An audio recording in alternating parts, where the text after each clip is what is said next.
মা, খিচুড়িটা কিন্তু খুব ভালো হয়েছে। ভালো তো হবেই, 25 বছর ধরে রান্না করছি। হয়ে গেছে খাওয়া। এটা কোথায় রাখবো? রাখ না, আমার মাথায় রাখ, ফাঁকা আছে, রাখ।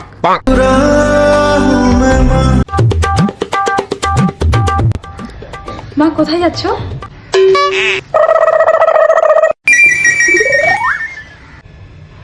বাজারে গিয়েছিলে নাকি?